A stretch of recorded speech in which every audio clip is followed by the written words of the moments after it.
దయచేసి అందరూ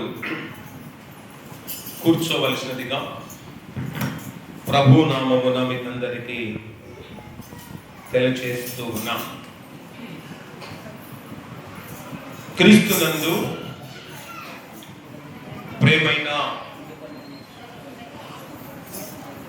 దేవుని బిడలారా, ఈ యొక్క సమయంలో కొద్ది నిమిషాలు దేవుని వాక్యమును మనము ధ్యానించుకుందాం. అంతకంటే ముందు ఈ యొక్క శ్రేష్టమైన సమయం, శ్రేష్టమైన జీవితం, శ్రేష్టమైన దినాన్ని ప్రసాదించిన ఆ దేవాతి దేవునికి మొట్టమొదటిగా హృదయపూర్వకముగా కృతజ్ఞతాస్తుతులు చెల్లిస్తూ ఉన్నాం. అలాగే ఓపికతో, విశ్వాసముతో, నిరీక్షణతో, ఆశాభావముతో, మంచి మనసుతో, మారు మనసుతో ప్రభు సన్నిధిలో, ప్రభు సహవాసంలో కూర్చున్న మీకందరికీ మన ప్రభువైన యేసుక్రీస్తు నామమున మీకందరికీ శుభాభివందనాలు తెలియజేస్తూ ఉన్నాం. క్రీస్తునందు ప్రేమైన దేవుని ప్రజలారా, దేవుడు మనందరినీ ప్రేమించి మనందరినీ కూడా సజీవ లెక్కలో ఉంచాడు గనుక అందును బట్టి దేవుడికి ఎంతగానో కృతజ్ఞతాస్తుతులు చెల్లిస్తూ మనమందరము గట్టిగా చప్పట్లు కొడుతూ ప్రభువును ఎంతగానో మనము అభినందించాలని ప్రభు నామమున తెలియజేస్తూ ఉన్నాం. క్రీస్తునందు ప్రేమైన దేవుని బిడలారా, నేటి సమయానికి, నేటి ఆరాధన కార్యక్రమానికి ఏర్పాటు చేయబడిన వాక్య భాగాన్ని చదవగా మనమందరము విన్నాం. అలాగే నేటి సమయానికి, నేటి ఆరాధన కార్యక్రమానికి ఏర్పాటు చేయబడిన ధ్యానాంశము దేవుని మూలముగా జన్మించిన వారు ఎలా ఉంటారు అనే ధ్యానాంశంపై కొద్ది నిమిషాలు దేవుని వాక్యాన్ని మనము ధ్యానించుకుందాం. ఏ విషయంపై మనం ధ్యానించబోతున్నామండి? దేవుని మూలముగా జన్మించిన వారు చెప్పాలి ఎలా ఉంటారు అనే ధ్యానాంశంపై మనము ధ్యానించబోతూ ఉన్నాం. క్రీస్తునందు ప్రేమైన దేవుని బిడలారా, ఈ సమయంలో దేవుని యొక్క మహాకృపను బట్టి దేవుని యొక్క సన్నిధానానికి మనము చేరి ఉన్నాం కనుక యొక్క దినానికి ఒక ప్రత్యేకత ఉంది. ఏమిటా ప్రత్యేకత? చెప్పండి, అందరు చెప్పాలి గట్టిగా. Father's Day. ఈ దినం ఏ దినము? Father's Day. కనుక ఈ ఫాదర్స్ డే సందర్భముగా ఈ సమయములో కొన్ని విషయాలను మీకు నేను తెలియచేయాలని ఆశిస్తూ ఉన్నాను. చూడండి, మానవులమైన మనకు రెండు జన్మలు ఉన్నాయి. ఎన్ని జన్మలు ఉన్నాయమ్మా? మనకు రెండు జన్మలు ఉన్నాయి. మన ఈ రెండు జన్మలకు చూడండి, కారకుడు దేవుడు. చూడండి, మానవుడు తల్లి గర్భములో నుండి మొట్టమొదటిగా జన్మిస్తూ ఉన్నాడు. మొట్టమొదటి ప్రాధాన్యముగా దేవుడే కారకుడు. ఆ తర్వాత ఒకవేళ శరీర ప్రకారముగా మన తండ్రి మన జన్మకు కారకుడుగా ఉంటూ ఉన్నాడు. కనుక ప్రియ దేవుని బిడలారా, మన జన్మకు దేవుడు కారకుడు. అదేవిధంగా మన జన్మకు శరీర ప్రకారంగా మన తండ్రి కారకుడు కనుక ఈ యొక్క ఫాదర్స్ డే సందర్భముగా మన పరమ తండ్రి అయిన దేవునికి మనమందరము ఈ సమయంలో ఎంతగానో మనము కృతజ్ఞతాస్తుతులు చెల్లిస్తూ మన పరమ తండ్రి అయిన దేవునికి మనమందరము చెప్పాలి, హ్యాపీ ఫాదర్స్ డే దేవా అని దేవునికి మనము చెప్పువారముగా ఉండాలి. ఆ తర్వాత మన శరీర తండ్రి అయిన మన తండ్రికి కూడా ఈ యొక్క శుభదినాన, ఈ ప్రత్యేకమైన దినాన మన తండ్రికి కూడా మనము ఏం చెప్పాలంటే విషయం చెప్పాలి. ఏమని వారికి విషయం చెప్పాలి అంటే, మన తండ్రి దగ్గరికి వెళ్ళి ఒకవేళ మన ప్రక్కలో ఉంటే, మన ఇంట్లో ఉంటే ఏం చేయాలంటే వారికి సెకండ్ ఇస్తూ ఏం చెప్పాలమ్మా, హ్యాపీ ఫాదర్స్ డే అని చెబితే తండ్రి ఎంతగానో పులకరించువాడుగా ఉంటాడు, ఆనందించువాడుగా ఉంటాడు. కనుక ప్రియ దేవుని బిడ్డలారా, ఈ సమయములో సంఘములో తండ్రులైన వారందరికీ సంఘ కాపరిగా చూడండి, సంఘములో తండ్రులైన వారందరికీ హ్యాపీ ఫాదర్స్ డే శుభాకాంక్షలు తెలియజేస్తూ ఉన్నాను. ఏం చేయాలమ్మా, మౌనంగా ఉండాలి, చప్పట్లు కొట్టాలంటే గట్టిగా చప్పట్లు కొడుతూ అందరము ప్రభువును అభినందిద్దాం. క్రీస్తునందు ప్రేమైన దేవుని బిడలారా, మన తండ్రి ఒక నిర్వచనాన్ని ఈ సమయంలో కొన్ని విషయాలు మీకు తెలియజేస్తాను. నాన్న అంటే ధైర్యం. నాన్న అంటే చెప్పాలి ధైర్యం. నాన్న అంటే బాధ్యత. నాన్న అంటే బాధ్యత. నాన్న అంటే నమ్మకం. నాన్న అంటే నమ్మకం. నాన్న అంటే భరోసా. నాన్న అంటే భరోసా. అన్నిటికీ మించి త్యాగానికి మారు పేరు చెప్పండి. త్యాగానికి మారు పేరు నాన్న. త్యాగానికి మారు పేరు చెప్పండి, నాన్న. కనుక మన నాన్న మన కొరకు ఎంతగానో త్యాగము చేసిన వాడుగా ఉన్నాడు. మన శరీర తండ్రి మన కొరకు ఎంతగానో ఆయన త్యాగము చేశాడు. కనుక మన కొరకు త్యాగము చేసి తన జీవితాన్ని పానముగా పెట్టి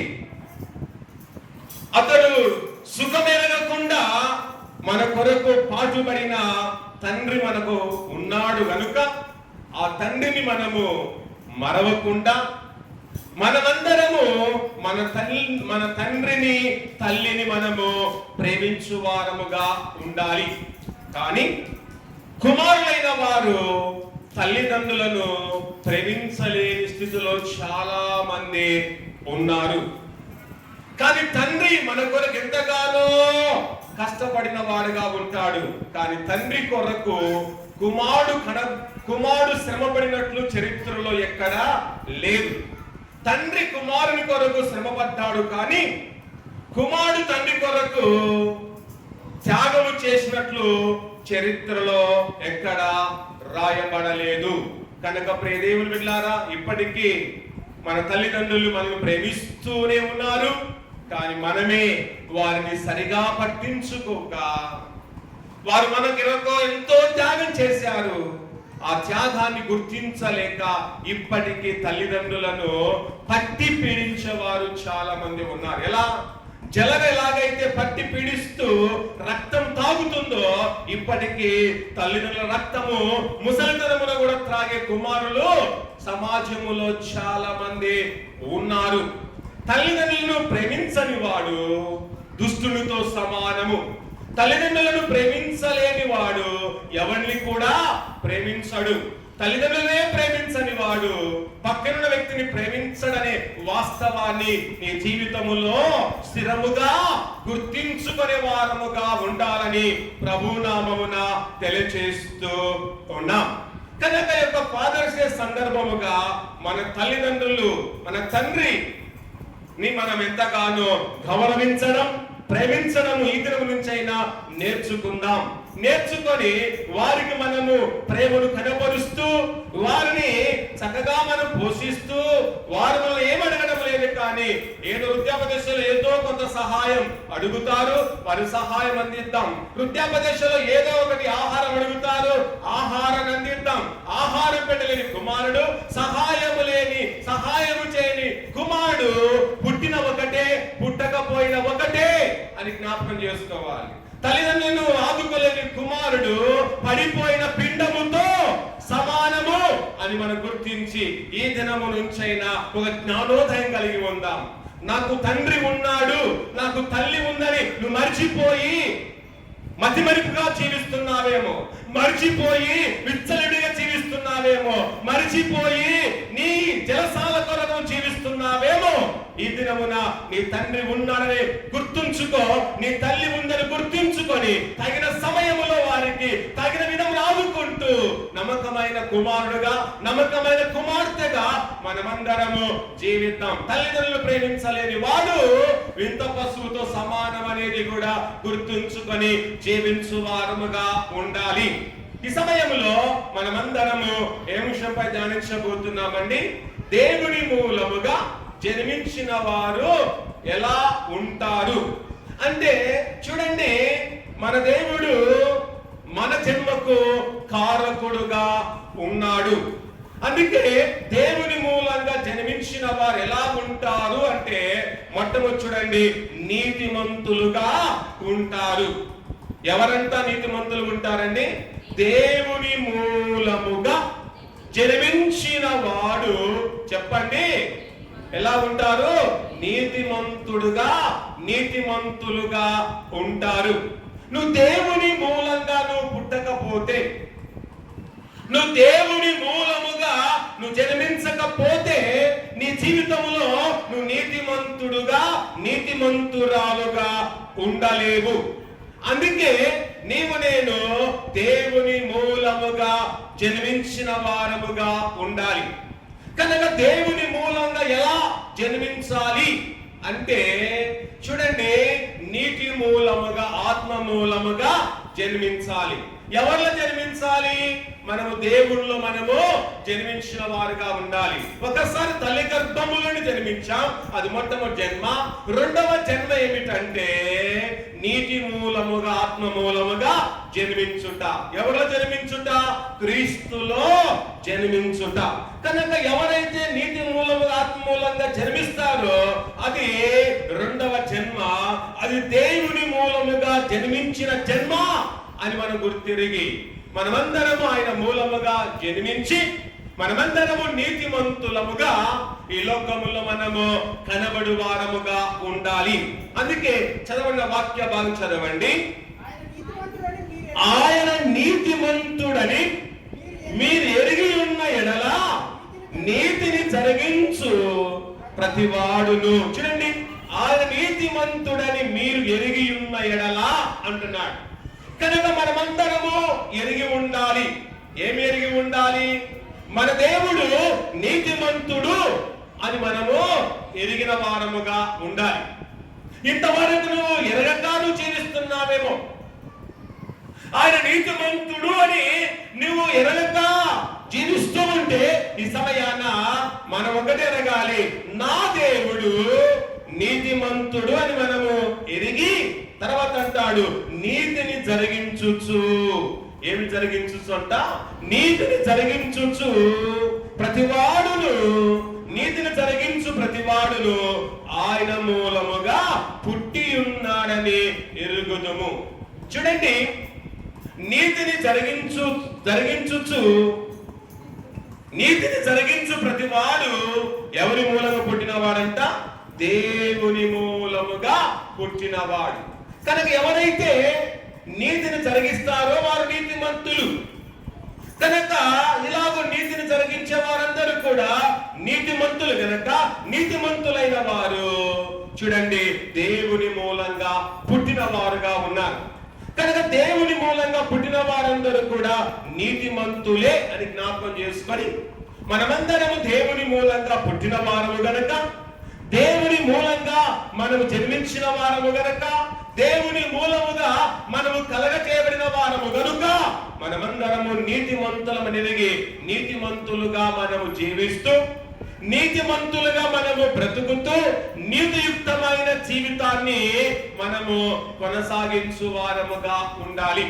కనుక నీతిని జరిగించని వాడు నీతిమంతుడు కాదు, దేవుని మూలంగా పుట్టని వాడు నీతిమంతుడు కాడు అని ఎరిగి మనమందరము ఆయన మూలంగా పుట్టాం, ఆయన మూలంగా జన్మించాం, ఆయన మూలంగా బ్రతుకుతున్నాం, ఆయన యొక్క మూలంగా మనమందరం ఉన్నాం గనక అందుకే మనమందరము నీతిమంతులుగా జీవించుచు మన దేవుని నీతిమంతులను ఎరిగి నీతిని కలిగి మనము బ్రతుకుతూ మన జీవితాన్ని మనం ఎంతగానో కొనసాగించు వారముగా ఉండాలి. తర్వాత రెండవ విషయం చూడండి, దేవుని మూలముగా జన్మించిన వారు ఎలా ఉంటారు అంటే ఆయన బీజము నిలుచును. ఎవరైతే దేవుని మూలంగా జన్మిస్తారో వారు ఏం నిలుస్తుందంట? బీజము అనగా దేవుని యొక్క విత్తనం అనేది నిలుచును. కనుక ఎవరైతే దేవుని మూలంగా జన్మిస్తారో వారిలో దేవుని యొక్క బీజం నిలుస్తుంది, దేవుని యొక్క గుర్తు అనేది ఉంటుంది, దేవుని యొక్క గుణలక్షణాలు ఉంటాయి, దేవుని యొక్క విధి విధానం ఉంటుంది, దేవుని యొక్క అత్యున్నతమైన రూపం వారిలో ఉంటుంది అని మనము ఎరుగువారముగా ఉండాలి. అందుకే చూడండి యోహాను రాసిన మొదటి పత్రిక 3వ అధ్యాయం 9వ వచనాన్ని ఒకసారి చదవండి. దేవుని మూలంగా పుట్టిన ప్రతి వానిలో ఆయన బీజము నిలుచును. ఎవరిలో ఆయన బీజం నిలుస్తుందంట అండి? దేవుని మూలముగా పుట్టిన వానిలో ఆయన యొక్క బీజం అనేది నిలుస్తుంది. నీవు అపవాదికి పుట్టిన వాడిగా ఉంటే, నీవు అపవాది సంబంధిగా జీవిస్తే, నీవు ఒక శరీర సంబంధిగా జీవిస్తూ ఉంటే, ఒక లోక సంబంధిగా నువ్వు జీవిస్తూ ఉంటే ఆయన బీజం నీలో నిలవదు అని మనము జ్ఞాపకం చేసుకోవాలి. కనుక ప్రియ నేస్తమా, ప్రియ సంగమా, ఒకటే మనము గుర్తుంచుకోవాలి, మనమందరము ఎవరి వలన పుట్టిన వారము కాదు, మనమందరము దేవుని వలన పుట్టిన వారము. మన సృష్టికర్త దేవుడు. అలాంటి సృష్టికర్తను నువ్వు మరిచిపోతూ ఉంటే ఇక నుంచి అలా మరవక మన జన్మకు కారకుడైన దేవుణ్ణి జీవితాంతం మన బ్రతుకు కాలమంతా జ్ఞాపకం ఉంచుకోవాలి. మన జన్మకు కారకుడైన దేవుని మరిచిపోతే ఇంతకు నువ్వు మనుషుడవేనా అనేది ఒక్కసారి మనము ఆలోచించాలి. దేవుడైతే ఆయన మరొక మనం ప్రేమిస్తూనే ఉన్నాడు. దేవుడైతే వీరు నా బిడ్డలు అని గుర్తిస్తూ ఉన్నాడు. వీరు నా వలన కలగా చేయబడిన వారు గుర్తిస్తున్నాడు. వీరందరూ నా వలన పుట్టిన వారు, నా వలన జన్మించిన వారు అని దేవుడు గుర్తుంచుకుంటూ అందుకే తన బిడ్డల ఎడల తన ప్రేమను, తన అనురాగాన్ని, తన ఆప్యాయతను చూపుతూ ఉన్నాడు. కానీ దేవా, నీ ఆప్యాయత వద్దు, నీ అనురాగం వద్దు, నీ ప్రేమ మాకు వద్దు అని దేవుని యొక్క ప్రేమను తృణీకరించే మానవులుగా మనం జీవిస్తూ ఉన్నాం. అలాంటి స్థితి నీలో ఉంటే, అలాంటి కోణములో నువ్వు ఉంటే ఇది నాన్న మార్చుకొని మన జన్మకు కారకుడైన దేవుణ్ణి కలిగి ఆయన బీజం మనం నిలుస్తూ ఉండగా ఆయన యొక్క బీజం, ఆయన యొక్క చూడండి గుణాలను మనము చేత పట్టుకొని మనము జీవించాలి. కానీ దేవుని మూలంగా పుట్టని వారి జీవితంలో అపవాది యొక్క లక్షణాలు, అపవాది యొక్క తత్వం, అపవాది యొక్క విధి విధానం ఉంటుంది. దేవుని మూలంగా పుట్టిన వారిలో దేవుని యొక్క విధి విధానం అనేది ఉంటూ ఉంది. ఈరోజు ఒకసారి ఆలోచించు, నువ్వు ఎవరి మూలంగా పుట్టావు? నీవు నేను కూడా ఇంకా వ్యర్థమైన మాటలు మాట్లాడుతున్నావంటే నువ్వు అపవాది మూలంగా పుట్టిన వాడవే. ఇంకా చేరాని నేరాలు చేస్తున్నావంటే నువ్వు అపవాది మూలంగా పుట్టిన వాడవే. ఇంకా నువ్వు పాపం చేస్తూ ఉన్నావు అంటే నువ్వు అపవాది మూలంగా పుట్టిన వాడవే. ఇంకా నువ్వు దేవునికి దూరంగా ఉన్నావంటే నువ్వు అపవాది మూలంగా పుట్టిన వాడవే. ఇంకా దేవుని వాక్యానికి నువ్వు లోబడకపోతూ ఉంటే నువ్వు అపవాదికి పుట్టిన వాడవే. ఇంకా దేవుని ప్రార్థించని స్థితి నీలో ఉంటే ఇంకా అపవాదికి పుట్టిన వాడవే. కానీ దేవుని మూలంగా పుట్టిన వాడవు కాదు అనే వాస్తవాన్ని గుర్తించి సంఘములో ఉన్న మనము ఎలా ఉన్నాం, మన పుట్టుక ఏమిటి, మన జన్మ నక్షత్రం ఏమిటి అని ఆలోచిస్తున్నావా? ఆలోచించలేదు. కానీ ఏదో దేవుని ద్వారా పుట్టాం, నా తల్లిదండ్రులను పుట్టాం, నా ఇష్టానుసారంగా బ్రతుకుతా, నా ఇష్టానుసారంగా జీవిస్తా, నా జీవితం నా ఇష్టం అని జీవించేవారు చాలా మంది ఉన్నారు. అది నీ జీవితం కాదు, దేవుని యొక్క జీవితం. దేవుడి జీవితం ఇచ్చాడంటే అది దేవుని యొక్క జీవితం కనుక దేవుడిచ్చిన జీవితాన్ని దేవుడికి అంకితం చేయాలి. దేవుడిచ్చిన జీవితాన్ని దేవునికి మనము సమర్పించాలి. కానీ అలా సమర్పించలేక నీవు నేను అపవాది క్రియలకు, శరీర కోరికలకు మన జీవితాన్ని అప్పగించి మనము శ్రమల పాలవుతున్నాం, అవమాన పాలవుతున్నాం అనేది మనమందరము గుర్తించు వారముగా ఉండాలి. కనుక ప్రియ బిడలారా, ప్రియ కుమారులారా, ప్రియ క్రైస్తవ జనాంగమా, మనమందరము కూడా నిత్యము గుర్తుంచుకోవాలి, దేవుని మూలంగా పుట్టాం. అందుకే ఆయన బీజం, ఆయన వాక్యం అనే బీజం మనలో నాటుకొని ఆయన వాక్యములో స్థిరపరచబడి, ఆయన సన్నిధిలో స్థిరపరచబడి ఆయనలో మనము బలముగా నిలబడే వారిగా ఉండాలి. కానీ పడిపోయే స్థితిలో మనము ఉండకూడదు. తర్వాత మూడవ విషయం చూడండి, దేవుని మూలంగా జన్మించిన వారు ఎలా ఉంటారు అంటే చూడండి, పాపము చేయజాలడు. దేవుని మూలంగా పుట్టినవాడు ఎలా ఉంటాడంట? మూడవదిగా పాపము చేయజాలడు. కానీ చాలా మంది గొప్పలు చెప్పుకుంటారు, నేను దేవుని మూలంగా జన్మించాను, యేసు నామమున బాప్తిసము పొంది నేను దేవుని మూలంగా జన్మించాను, నేను నీతి మూలంగా ఆత్మ మూలంగా జన్మించాను అని ఊరికి గొప్పలు చెప్పుకుంటారు. కానీ పాపము చేయడము మానడు, పాపము చేస్తూనే ఉంటాడు. నువ్వు బాప్తిసం పొందావంటే నువ్వు దేవునిలో జన్మించినట్టే. కానీ దేవునిలో జన్మించి కూడా ఎన్నిసార్లు పాపం చేయలేదు? లెక్కలేనన్ని సార్లు పాపం చేస్తూ ఉన్నావు. నువ్వు బాప్తిసం పొంది నువ్వు అబద్ధం ఆడకూడదు. ఎన్నిసార్లు అబద్ధం ఆడలేదు నీ జీవితంలో? లెక్కకు మించి అబద్ధములు ఆడేవారుగా ఉంటున్నావు. నువ్వు బాప్తిసం పొందిన తర్వాత నీ మాట అవునంటే అవును, కాదంటే కాదన్నట్టుగా ఉండాలి. కానీ నువ్వు మాట తప్పే వ్యక్తిగా ఉంటున్నావు. మాట మీద నిలకడలేని జీవితంలో నువ్వు జీవిస్తున్నావు. నేను పరిశుద్ధుడనంటే మనుషులు మెచ్చుకుంటారేమో, కానీ దేవుడు మాత్రం ఎన్నడిగి మెచ్చుకోడు. కనుక బాప్తిసం పొందిన తర్వాత నేను సంఘ కట్టుబాట్లకు లోబడి ఉంటానంటారు. కానీ ఎవరండి సంఘ కట్టుబాట్లకు కట్టుబడేది?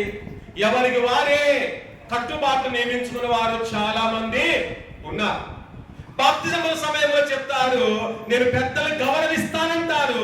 కానీ పెద్దలు గౌరవించే వారు ఎవరండి? ఎవరు లేరు. ఎవరికి వారే పెద్దలైపోతున్నారు, ఎవరికి వారే హీరోలు అయిపోతున్నారు, ఎవరికి వారే కింగ్ అనుకొని జీవించేవారు సమాజంలో ఉన్నారు. కానీ ఎవరికి వారే కింగ్ అనుకుంటే అది ఎంతవరకు న్యాయం? కనుక ఎవరు మన కింగ్ అంటే మన దేవుడే మనకు కింగ్. కనుక కింగ్ కింద మనం ఉండాలి, కింగ్ అధికారంలో ఉండాలి. కానీ నీకు నీవే కింగ్ అనుకుంటే నువ్వు బొంగైపోతావు, కానీ నువ్వు కింగ్ కానే కాదు అని గుర్తించి మన కింగ్ మన రారాజైన దేవుడే. సంఘముల కింగ్ ఎవరంటే దేవుడే కింగ్. సంఘంలో ఎవరు రాజు అంటే దేవుడే రాజు. సంఘములో ఎవరు గొప్పవాడు అంటే దేవుడే గొప్పవాడు. దేవుని మించిన గొప్పవాడు సమాజములో ఎవరు లేరు, సంఘములో ఎవరు లేరు. అందుకే మన దేవుని ఒక రాజుగా ఎంచుకొని మనము బ్రతుకుతూ జీవించు వారముగా ఉండాలి. కనుక ఆయన మూలంగా పుట్టిన వారందరూ ఎప్పటికీ పాపం చేయజాలడని దైవ వాక్యములు చూస్తున్నది. నా మాట కాదు, ఎవరి మాట కాదు, కల్పితము కాదు, దేవుని వాక్యములు రాయబడిన మాట ఇక్కడ మనం చూస్తూ ఉన్నాం. అక్కడ చూడండి, యోహాను రాసిన మొదటి పత్రిక 3వ అధ్యాయము 9వ వచనం చదవండి. దేవుని మూలంగా పుట్టిన ప్రతి వానిలో ఆయన బీజం నిలుచును కనుక వాడు పాపము చేయడు. చూడు ప్రేమైన దేవుని బిడ్డలారా, దేవుని పుట్టిన ప్రతి వానిలో ఆయన బీజం నిలుస్తుంది కనుక వాడు ఏం చేయడంట? పాపము చేయడు. కనుక దేవుని వాక్యము మనకు కఠోపదంగా చెబుతూ ఉంది. దేవుని వాక్యాన్ని మనకు అనుకూలంగా మార్చుకుంటాం. కనుక ప్రియ దేవుని బిడ్డలారా, దేవుని వాక్యాన్ని మన అనుకూలంగా మార్చుకోవడానికి వీలు లేదు. దేవుని వాక్యము చూడండి ఎంతో అది శక్తివంతమైనదిగా ఉంది. దేవుని వాక్యము ఎవరితో ఎంత మాట్లాడుతుందో అది దేవుడికే తెలుసు. చెబుతున్న మనకు తెలియదు, కానీ అది దేవుడికి మాత్రమే తెలుసు. కనుక ప్రియ దేవుని బిడ్డలారా, చాలా మంది నన్ను ఉద్దేశించి మాట్లాడుతూ ఉన్నాడు అనుకుంటారు. ఇది ఎవరు ఉద్దేశించి కాదు, ఇది దేవుని యొక్క వాక్యము. అందుకే దేవుని వాక్యము ఏం చెబుతుందంటే గద్దించుము, బుద్ధి చెప్పుము అంటుంది. కనుక మనము సామరస్యంగా వెళుతూ ఉంటే పాపములో నడక పాపములోనే ఉంటాడు. దేవుని వాక్యం గురించి మనం గద్దిస్తే పాపం చేసేవాడు కూడా పవిత్రుడుగా మారిపోతాడు అని మనం అందరము గుర్తించువారుగా ఉండాలి. కనుక మనలో దేవుని యొక్క బీజం ఉంది కనుక ఆ బీజము కలిగిన నీవు, ఆయన యొక్క లక్షణాలు కలిగిన నీవు పాపం చేయడం ఎంతవరకు న్యాయం? న్యాయమేనా? చెప్పాలి, న్యాయమేనే. దేవుని వల్ల పుట్టే నీవు పాపం చేయడం న్యాయమా? న్యాయము కాదు, అది అన్యాయం. అది ఘోరమైన విధానము. దేవుని మూలంగా పుట్టి పాపం చేస్తున్నావంటే నువ్వు బ్రతికి ఉన్నా చచ్చిన శవముతో సమానము అని ఎరిగి ప్రేరేస్తామా? ఈరోజు జ్ఞానోదయం కలిగి ఉందాం. ఈరోజు ఒకటి తెలుసుకుందాం. ఒకవేళ తెలుసు తెలక పాపం చేస్తున్నానేమో, నామకార్థంగా దేవుని మూలంగా పుట్టాను అనుకుంటున్నాను, నామకార్థంగా బాప్తిజం పొందాను, కానీ అయ్యా ఇంకా నేను పాపం చేస్తున్నానంటే నాది జీవితం కాదని ఇది నా పశ్చాత్తాపపడి ఇక నుంచి అయినా పాపము చేయకుండా జాగ్రత్తగా ఉండడము నేర్చుకుందాం. తర్వాత కింద ఒక మాట అంటాడు, వాడు దేవుని మూలంగా పుట్టినవాడు గనుక పాపము చేయజాలడు. దేవుని మూలంగా పుట్టినవాడు ఏం చేయజాలడు అంట అండి? పాపము చేయజాలడు. దేవుని మూలంగా పుట్టినవాడు పాపాన్ని చూస్తే భయపడతాడు. కనుక దేవుని మూలంగా పుట్టినవాడు పాపానికి దూరముగా వెళ్ళిపోతాడు. దేవుని మూలంగా జీవించేవాడు, వాక్య ప్రకారంగా జీవించేవాడు, దేవునికి భయపడేవాడు పాపానికి బానిస కాడు, పాపానికి భయపడి పోతాడు. కనుక నీవు నేను ఏం చేస్తున్నాం తెలుసా? దేవునికి భయపడము, పాపానికి బానిస అయిపోతున్నాం, పాపానికి లొంగిపోతున్నాం, పాపాధికార కింద మనం ఉండిపోతున్నాం, పాపములో నలిగి నశిస్తూ ఉన్నాం. కనుక పాపం వల్ల వచ్చు జీతం ఏంటంట? మరణం. నువ్వు అనుకోవచ్చు, నువ్వు పాపం చేస్తున్నానులే నువ్వు అనుకుంటున్నావు, ఏమి కాదనుకుంటున్నావు, కానీ ఆ పాపం వెంట ఏముందంట? మరణం అనేది ఉంది. కానీ నేనే పాపం చేయడం లేదులే అని అనుకుంటున్నావు. ఆజ్ఞాతిక్రమమే పాపం. అంటే దేవుని మాట వినకపోవడం పాపమే, దేవుని మాట వినకుండా జీవించుట పాపమే, దేవుని వాక్యాన్ని పెడచెవిన పెట్టుట పాపమే, దేవుని సన్నిధికి రాకుండా నిర్లక్ష్యం చేయడం కూడా ఘోరమైన పాపమే, వస్తున్న వారిని విమర్శించడం కూడా ఘోరమైన పాపమే, ఇతరులను తప్పుపట్టడము కూడా అది ఘోరమైన పాపం, ఇతరుల మీద నిందలు వేయడం అది ఇంకా ఘోరమైన పాపం. ఇవన్నీ చేస్తూ నేను పరిశుద్ధుడనండి, నేను చూడండి నోట్లో ఏలు పెడితే కూడా కొరకనన్నట్టుగా చాలా మంది అనుకొని జీవించేవారు చాలా మంది ఉన్నారు. ఇలాంటి నీచపు పనులు చేస్తూ నేను పాపం చేయడం లేదంటున్నారు, కానీ పాపములు చేస్తూనే ఉన్నావు.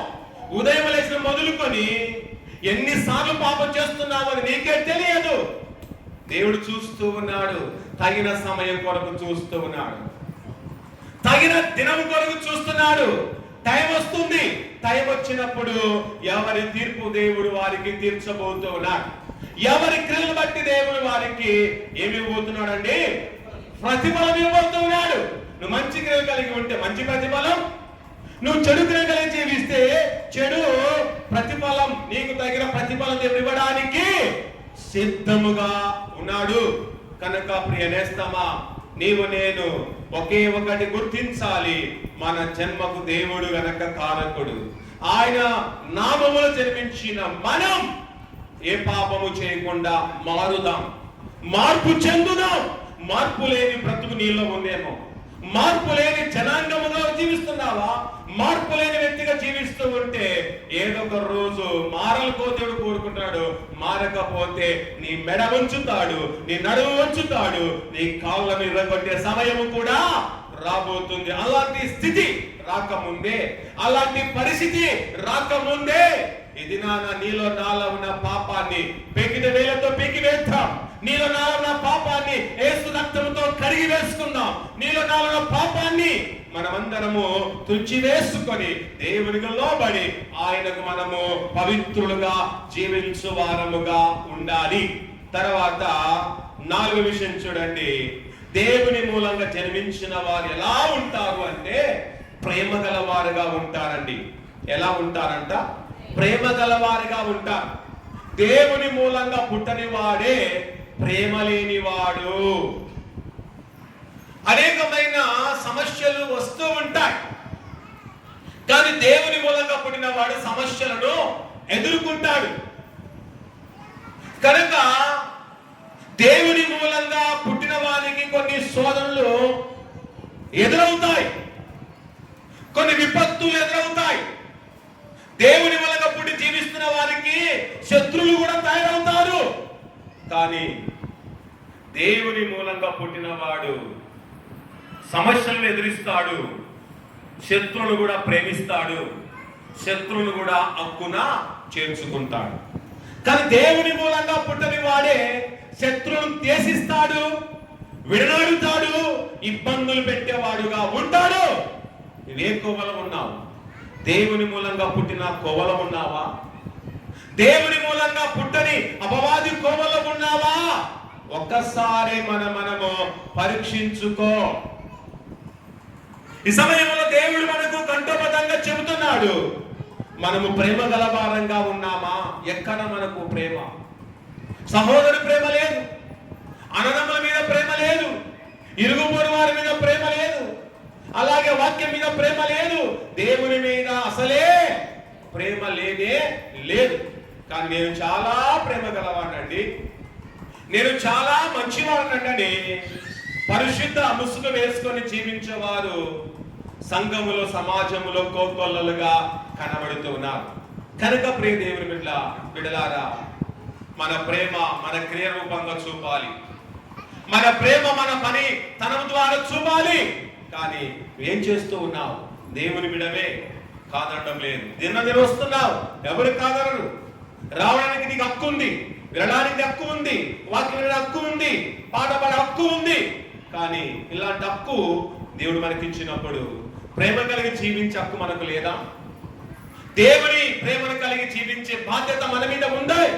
కానీ ఉంది. కానీ దేవుని ప్రేమ మనకు వద్దు, నేను అపవాది ప్రేమ కలిగి జీవిస్తా, నేను అపవాదిగానే జీవిస్తాను, అపవాది యొక్క కుతంత్రాలు కలిగి జీవిస్తాను అనుకోవడం ఎంతవరకు న్యాయం అనేది ఒక్కసారి మనము ఆలోచించాలి. అందుకని చూడండి, యోహాను రాసిన మొదటి పత్రిక 4వ అధ్యాయము 7వ వచనాన్ని చదువుకుందాం. చదవండి.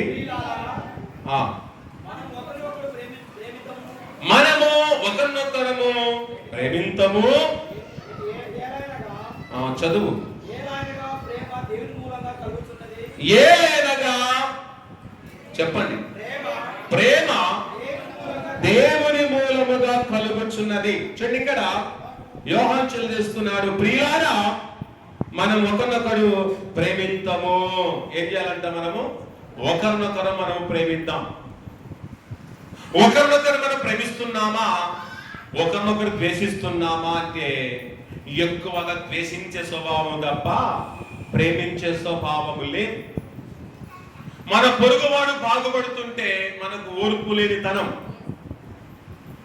మన పొరుగువాడు ఒక పనిలో నిపుణత కలిగి ఎదుగుతూ ఉంటే మనకు ఓర్పు లేదు.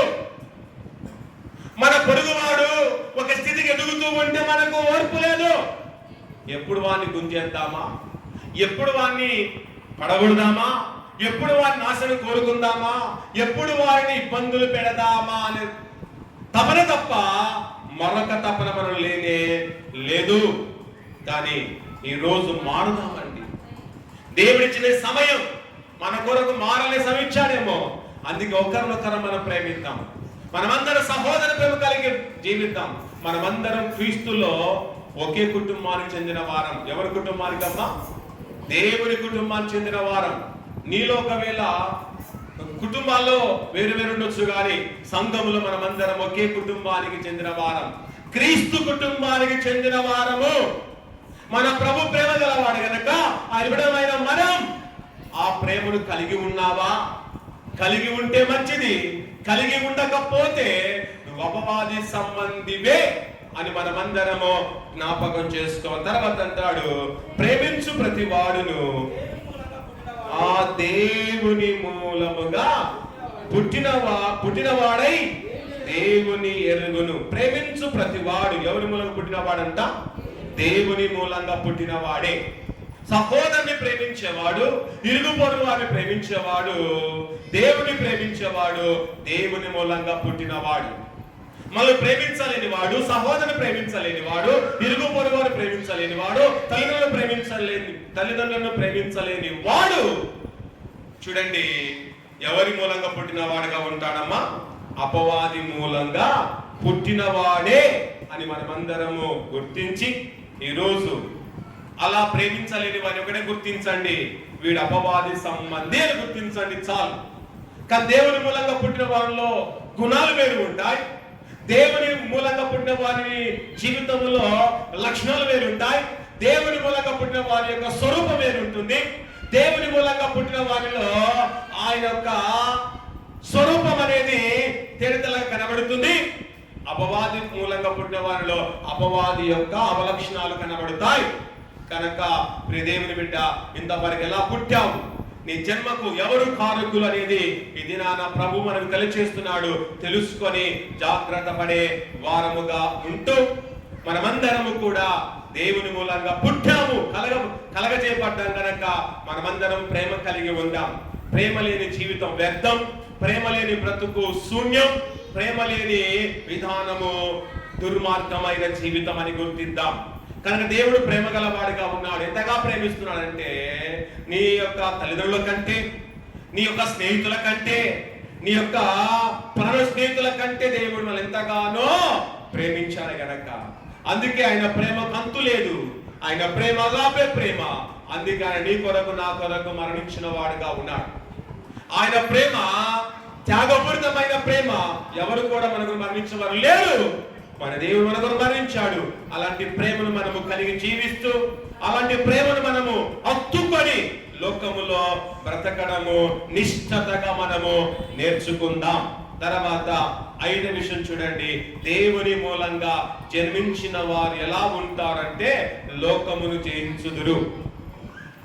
దేవుని మూలంగా పుట్టిన వారు ఎలా ఉంటారంటనా లోకాన్ని జయిస్తారు. ఏం జయిస్తారంట? లోకమునే జయిస్తారు. నువ్వు ఆయన మూలంగా నువ్వు కలగజేయబడకపోతే నువ్వు లోకము జయించలేవు, లోకమే నిన్ను జయిస్తుంది అని మనం తెలుసుకోవాలి. చూడండి, యోహాను రాసిన మొదటి పత్రిక 5వ అధ్యాయము 4వ వచనం. దేవుని మూలంగా పుట్టిన వారందరూ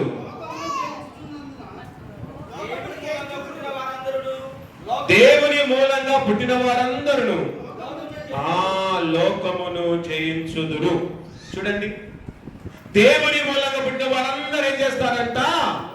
లోకమునే జయిస్తారు అని చూస్తూ ఉన్నాం. తర్వాత లోకమును జయించిన విజయం మన విశ్వాసమే. చూడండి, లోకమును జయించిన విజయం ఏదంట? మన విశ్వాసమే. మన విశ్వాసం కలిగి ఉంటే ఏం జయిస్తామంట? లోకమునే జయిస్తాం. విశ్వాసం ఉంటే లోకాన్ని తలకిందులు చేయగలం. అందుకే నీవు నీ దేవుని మూలంగా పుడితే చాలు, మనమందరము కూడా లోకాన్ని జయిస్తామని గుర్తించి మనమందరం మంచి విశ్వాసం, మంచి నమ్మకత్వం ఈ లోకములో మనము కలిగి ఉందాం. కనుక ప్రియ దేవుని బిడ్డ, ఎవరో ఏదో చెప్పారని వారి మాటలు విని వీరి మాటలని తొందరపడి ఏదో చేయక నువ్వు దేవుని మాట విను, అది నీకు మేలు. మనుషుల మాట వింటే అది నీకు శూన్యం. మనుషుల మాట చూడండి నీటి మీద చూడండి బుడగ లాంటిదే. కనుక నీటి మీద ఎప్పుడు మళ్ళీ కొట్టలేదు, మనుషుని మాట కూడా అంతే. ఏదైనా కొంతసేపే మనుషుడు నమ్మకంగా ఉంటాడు, నచ్చకపోతే నమ్మకత్వాన్ని కోల్పోతాడు. కనుక దేవుని బిడ్డలారా, కానీ దేవుడిని నువ్వు కలిగి ఉంటే దేవుడు జీవితాంతం నీతో ఉంటాడు. నువ్వు ఎక్కడ ఉన్న దేవుడు నిన్ను నిలబెట్టగలడు. ఆయన నిన్ను ఆశీర్వదించగల దేవుడు. మనుషులు నీతో ఉండొచ్చు, మనుషుల బలాన్ని నువ్వు అమ్ముకుంటే ఆ బలం ఎప్పుడు పోతుందో, మనుషులు ఎప్పుడు నిన్ను విడిచిపెట్టిపోతారో కూడా నీకు తెలియదు అనే విషయాన్ని మనము జ్ఞాపకం చేసుకొని మనమందరం కూడా లోకాన్ని జయించే జయవీరులుగా మారుదాం. లోకాన్ని జయించే ప్రార్థన వీరులుగా మారుదాం. లోకాన్ని జయించే దేవుని యొక్క బిడ్డలుగా మారి ఈ లోక విధానాలకు మనము లోబడక దేవునికి మనము లోబడు వారముగా ఉందాం. తర్వాత చివరిగా చూడండి, దేవుని మూలంగా జన్మించిన వారు ఎలా ఉంటారంటారో చూడండి, భద్రము చేయబడిన వారుగా ఉంటారు. దేవుని మూలంగా పుట్టిన వారు ఎలా ఉంటారంటమ్మా? భద్రముగా చేయబడిన వారుగా ఉంటారు. అంటే భద్రముగా ఉంటారు.